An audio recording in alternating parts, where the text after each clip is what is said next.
Hey, okay, so we're gonna get into Lovecraft Country Episode 5, Strange Case. This has a theme of duality. Also, I would say this has some of the themes of, with Ruby's situation, The White Man's Burden, 1995, John Travolta and Harry Belafonte, in which the racial roles have been reversed. So I would say watch that, kind of get a juxtaposition of Ruby's conflict in her situation. So let's get into it. Ruby wakes up as a white woman. The white woman she looks like, well, she is the white woman from Dell, from episode 2. She was the lady with the two German shepherds that was guarding the tower when they went to Artem, the estate with the tower. Okay, Ruby, in her delusion, causes a stir. The cops show up and begin to rough up a black teen. They accuse the boy of molesting her. She tells the cop the boy is innocent, and the cops refer to the teen as an animal. Ruby is still in disbelief, riding in the back of the squad car. William claims to be her husband and that she has a condition that requires pills. Ruby is then returned back home to William as she begins to violently transform back into herself as William cuts Ruby out of the European meat suit. While he's doing that, a news anchor mentions 16 billion locusts from Africa are on their way to Great Britain. Tick then beats up Montrose for killing Yahima. Tick demands to know if Letty took pictures of Yahima, because without her, he can't decipher the pages, Titus's pages of the Book of Names. William then explains he applied the butterfly metamorphosis to humans. He met Hiram Epstein, and Hiram created magical doorways. So basically, the black victims for Epstein were victims of all sorts of experiments, whether it be magical, scientific, etc. Okay, Ruby then sees butterflies. Now, we all know what butterflies means when it comes to TV and film per se, but this is strictly just for metamorphosis narrative, okay?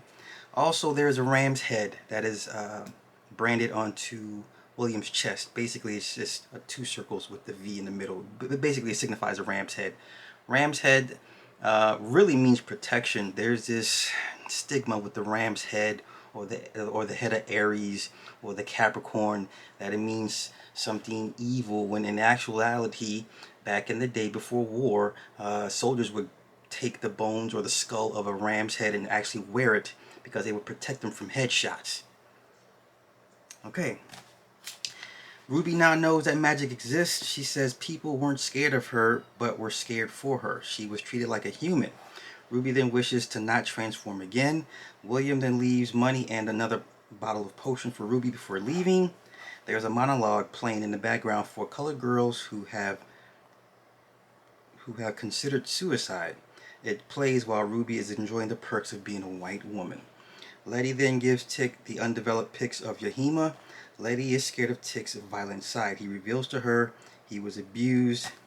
Tick and Letty then have sex. Ruby then questions William why her. He requires a favor from Ruby. He asks why she didn't take the money. Ruby says the only currency she needed was whiteness. Ruby then becomes Hilary Davenport to apply for the job at Marshall Fields. And the interviewer, Paul, then asks her how does she feel with working with colors. She's offered the assistant manager's position. As her potion begins to wear off, she runs off to the elevator, and the white skin literally begins to crack and peel and fall off. Montrose goes to see Sammy. Sammy's the bottom, Montrose is the top. On the first day of work, Hillary engaged the black worker named Tamra. This is the same lady she met prior when she was asking about applying. Tamra said she just applied on a whim. Hillary learns that Tamra doesn't have a high school diploma, nor does she have accounting classes underneath her belt. She hands her a bottle of lotion and then tells her hands are ashy because Ruby is extremely learned and has certifications and qualifications far beyond Tamra. Tamra basically is nothing to back her. And she kind of got upset and she gave her the bottle of lotion, so yeah, your hands are ashy. Hillary then cavorts with the white female employees. They dance to Pat Boone's Tutti Frutti because that's the white version of Tutti Frutti.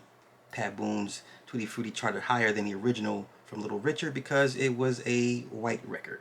You know, black records back in the 50s, 60s, and 70s were considered race records. So they would have to announce, hey, this is the new race record. And then the labels would go behind and have the white artists re-record those same songs, and they would chart higher on the Billboard, okay? Now they notice Hillary dances like a black woman. They want her to take them to the south side. They talk disparagingly about Tamron. William then tells Ruby she needs to attend a party. Ruby is a waitress servant for the party. She meets Christina. Ruby is told to plant a rune with a protection symbol. It's similar to the Masonic G, but it's not a Masonic G. But if you look at it real quick, you would think it's a Masonic G, but it's not. She's told to plant a protection rune in Captain Lancaster's office. Captain Lancaster from episode 4 with the house, the Winthrop house. William is the rightful heir to the lodge. Lancaster tried to kill William, but was resurrected with Christina's help. Tick then begins to decipher Yahima's symbols. Samson was Tick's grandfather on the paternal side, I believe. Tick then tells Letty Montrose kill Yahima. Letty claims the magic is evil, the devil's tool. Tick says it's what you do with it. And what have we always said over here in magic class? It's all about intent. All right. Ruby then placed the rock or the rune sigil in Lancaster's office and discovers a tied up body in the closet. Lancaster's body has what looks to be black skin underneath. So his torso, minus his arms, has a blackish color to it, melanated color to it. And then, as is a slight close-up, it looks like stitches around his neck. Like he's been pieced together to a certain extent, or like the skin has been stitched on top of the original skin. So that's something to keep an eye on for the next few episodes. Ruby tries to keep the hostage quiet. His tongue has been cut out. He stole money from Lancaster. The next day, Hillary,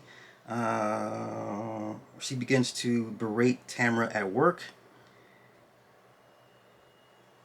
And then she convinces Tamara to take her and the co-workers to the south side.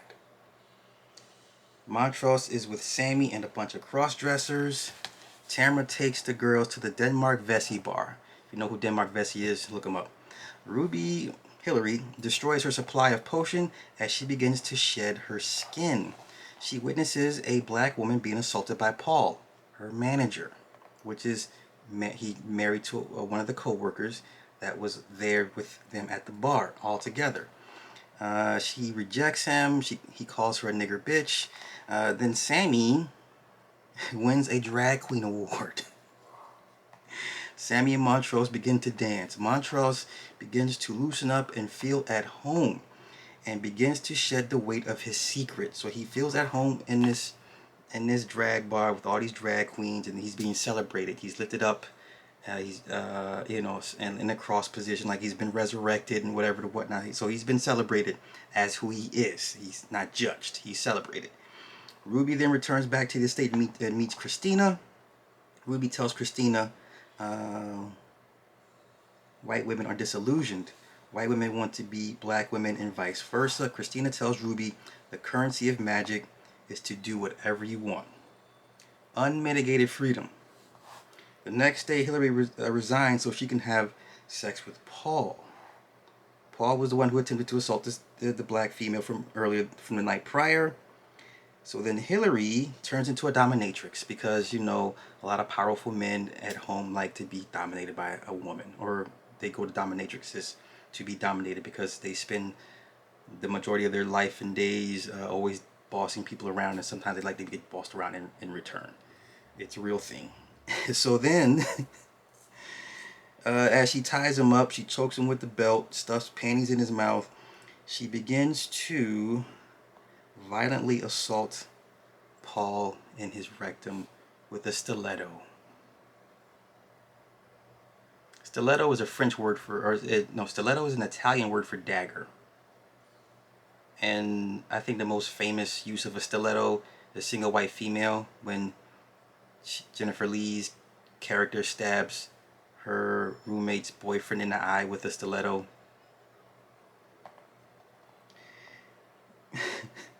So as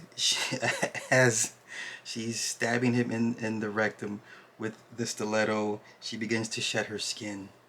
And as she's done finally shedding her skin, she turns him over and she tells him she wanted him to know a nigger bitch did this to him.